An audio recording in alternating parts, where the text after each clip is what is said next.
در قسمت تمرین های این درس خواهش میکنم تمرین ها رو در قسمت کامنت جوابش رو برای من بنویسید و با هم دیگه اونا رو بررسی کنیم. من فقط سرخطا رو خدمتون میگم. در بخش یک نوشته شده write short form. خیلی ساده است. هر چی که شما در جلوی عددا میبینید فقط short formش رو بنویسید. she's مثلا شده she's. و در قسمت 1-2 نوشته که write am, is or are. فقط نگاه کنید سابجکت جملتون کیه و براش بی مناسب بنویسید. هیچ کار دیگه لازم نیست انجام بدید. The weather براتون گفتم یک ایته، چون انسان که نیست، آب و هواست، میشه is. The weather is nice today. حالا برای I یاد گرفتید چیه؟ اون جدول رو خواهش میکنم خوب نگاه کنید. This bag داره میگه در مورد یک کیف حرف میزنه و these bags این کیف ها.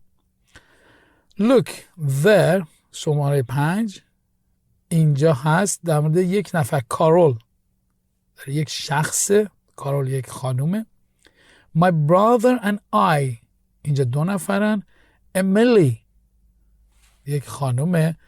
Her children اگر نمیدونید children چیه و چرا اینجوری شده، children جمع child. خواهش میکنم ویدیوی singular plural noun رو ببینید، یعنی ویدیوی noun قسمت singular pluralش رو ببینید چون خیلی در این قسمت به کارتون میاد.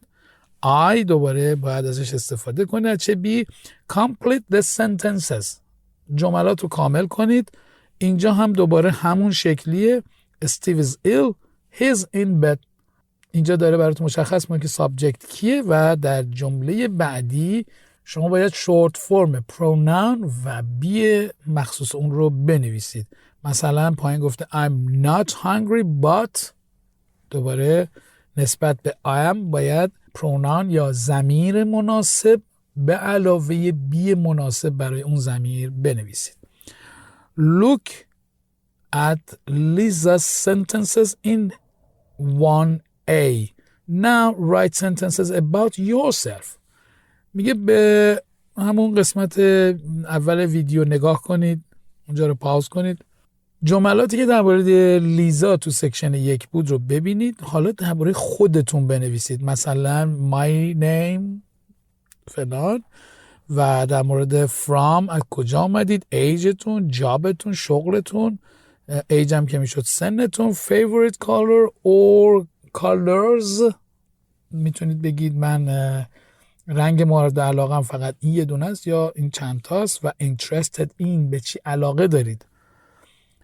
قسمت 1-5 گفته write sentences for the pictures use.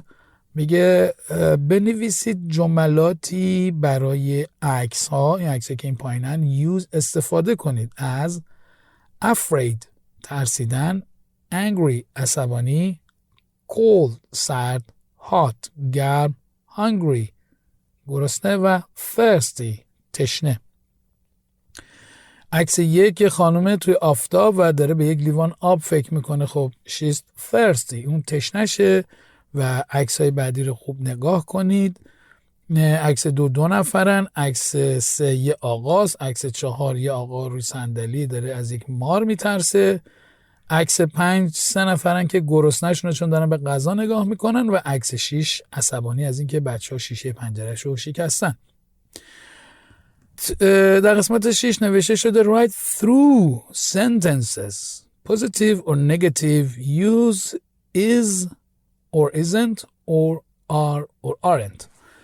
یه جملات درست بنویسید، مثبت یا منفی، از is یا isn't یا are یا aren't استفاده کنید.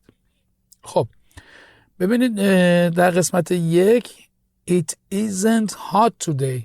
خب این جمله صحیحه، امروز روز گرمیه و میتونه در بعضی جاها این جمله it isn't hot هم درست باشه، یعنی این نمیتونه گرم باشه. مثلا الان در جایی که من دارم این فیلم رو ضبط میکنم it isn't hot today، امروز هوا گرم نیست، یا میتونه اون یکی باشه.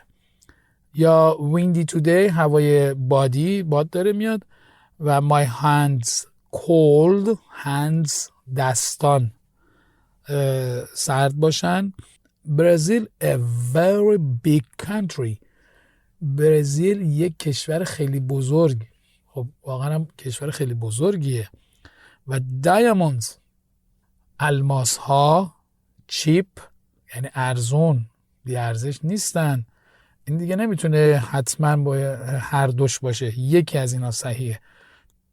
Toronto is in the US یا United States of America یعنی تورنتو در آمریکا ایالات متحده نیستش یا هستش.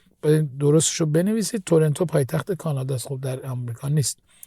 Write the sentences positive or negative use I'm or I'm not.